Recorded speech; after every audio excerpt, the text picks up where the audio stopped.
آپ اگر واقعی ہر دل عزیز بننا چاہتے ہیں تو اپنی زبان میٹھی کر لیں. میں کچھ ٹپس دے دیتا ہوں کہ آپ اپنے الفاظ کو کیسے میٹھا کر سکتے ہیں, کیسے اچھا کر سکتے ہیں.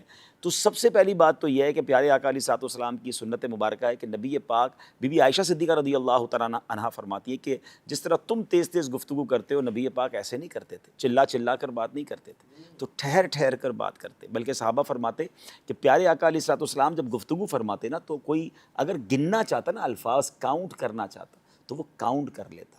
اب ہم غور کریں کہ ہمارے الفاظ کوئی کاؤنٹ کرنا چاہے تو کیا کاؤنٹ کر سکتا ہے؟ جو لوگ چیخ چیخ کر بات کرتے ہیں, چلا چلا کر بات کرتے ہیں, وہ غور کریں. آپ کی بات لوگوں کو پسند نہیں آ رہی ہے, بہت اسپیڈ پہ بول رہے ہیں تو بھی آپ کی بات لوگوں کو سمجھ نہیں آ رہی ہے. ٹھہر کر بات کریں. کچھ مبلغین یا بیان کرنے والوں کو بھی لگتا ہے کہ میں چیخو پکار کر کے بیان کروں گا, تو ٹھیک ہے, کچھ علاقوں میں کچھ گاؤں گوٹھوں میں شاید یہ پسند کیا جاتا ہو کہ آپ ٹیبل توڑ بیان کر لیں.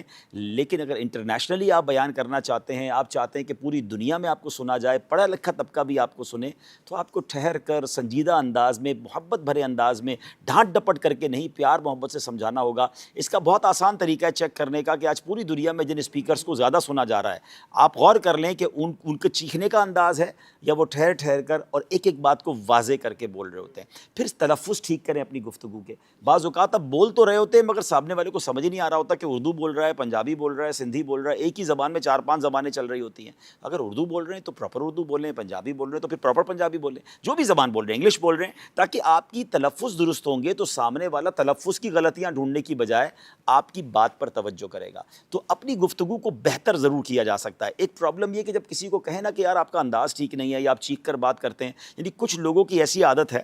مجھے یاد ہے ایک بار ہم کسی سفر پہ تھے تو ہمارے برابر والے کمرے سے ایسا لگا لڑائی ہو گئی. ہم حالانکہ قافلے میں تھے, تو میں گیا, میں نے کہا اللہ خیر کرے, خیریت تو ہے؟ تو کہہ رہے ہم تو صرف باتیں کر رہے تھے.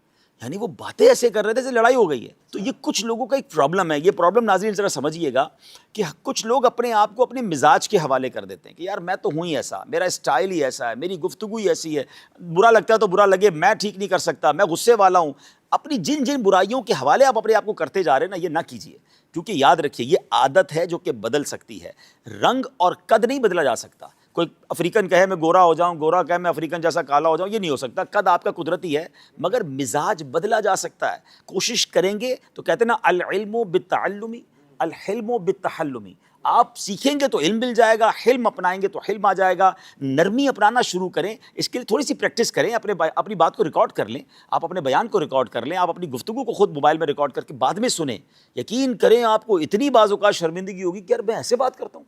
ایسے بعض اوقات جملے ایڈ کیے ہوئے ہوتے ہیں جو سامنے والوں کو اریٹیٹ کر رہے ہوتے ہیں. ہم نے پچھلے دنوں بھی مثال دی تھی, چونکہ چنانچہ جیسا کہ حاجی صاحب, اور پھر تسبیحات وہ والی پڑھنا جہاں پڑھنے کا موقع نہیں. تو اپنی گفتگو کو خود اسکین کرنے کی عادت ڈالیں. آپ یقین کریں آپ دنیا کے ہر میدان میں ترقی کر سکتے ہیں جب آپ کو اچھا بولنا آ جائے. آپ بہت اچھے دکھتے ہیں, آپ کے پاس علم کا خزانہ ہے. آپ غور سے سنیے گا, آپ نے 2000 کتابیں یاد کی ہوئی ہیں مگر آپ کو اچھا بولنا نہیں آتا, تو کتابوں کو ڈیلیور کیسے کریں گے؟ اپنے سینے میں محفوظ لے کے چلے جائیں گے نا. کچھ لوگوں کے پاس علم تھوڑا ہوتا ہے اشفاق بھائی, مگر وہ بولتے اتنا اچھا ہے کہ بڑے بڑے علم والوں سے زیادہ وہ لوگ ان کی بات سن رہے ہوتے ہیں. تو اٹ مینس آپ کا ڈیلیوری اگر اچھی ہے, آپ کو بولنا اچھا آتا ہے, آپ دنیا میں بہت آگے بڑھ سکتے ہیں. میٹھے بول اپنانے کی کوشش کریں. دیکھیں کون اچھی باتیں کرتا ہے, اس کو سنیں, انداز کو سنیں. آخری بات کر لیتا ہوں, ایک اور خوبصورت میں آپ کو ٹپ دے دیتا ہوں کہ آپ امیر اہل سنت کے مدنی مذاکروں کو ایز اے کلاس دیکھنا شروع کریں, ایز اے ٹیچنگ. ایک ورک شاپ لے لیں اس کو. آپ غور کریں کہ امیر اہل سنت کیا کیا کرتے ہیں. میں نے بہت غور سے مدنی مذاکرے کو ایک طرح سے اسکین کرنے کی کوشش کی کہ آپ دیکھیں مشکل سوال کو مسکرا کر کیسے سنتے ہیں, ٹپیکل کوسچن کو جواب کیسے دیتے ہیں, ہر تھوڑی دیر بعد موضوع تبدیل کیسے کرتے ہیں, آپ کسی ناظرین میں سے کسی کو بور نہیں ہونے دیتے, تھوڑی دیر بعد آپ ناظرین سے سوال لے لیتے ہیں, کبھی بچوں کو انوالو کر لیتے ہیں, کبھی نعت شریف شروع ہو جاتی ہے. انسان یکسانیت سے بور ہو جاتا ہے. مبلغین کے لیے, اسپیکرز کے لیے, پروگرام کرنے والوں کے لیے مدنی مذاکرہ ایک ایسی کلاس ہے کہ آپ ہر تھوڑی دیر بعد اس کا رنگ چینج ہوتے ہوئے دیکھیں گے. کبھی چہروں پر مسکراہٹ ہوگی, کبھی آنکھوں میں آنسو ہوں گے, کبھی کوسچن آنسر ہوں گے, کبھی خوف خدا ہوگا, کبھی عشق رسول ہوگا. اتنی ورائٹی ہے. تو آپ کی ذات میں اگر ورائٹی نہیں ہے تو آپ بہت آگے نہیں بڑھ سکتے. ایک بات یاد رکھیے, پریڈکٹیبل نہ بنیے. کچھ لوگ پریڈکٹیبل ہیں, یعنی پریڈکٹیبل سے مراد یہ کہ ہمیں پتہ ہے یہ کیا بولے گا.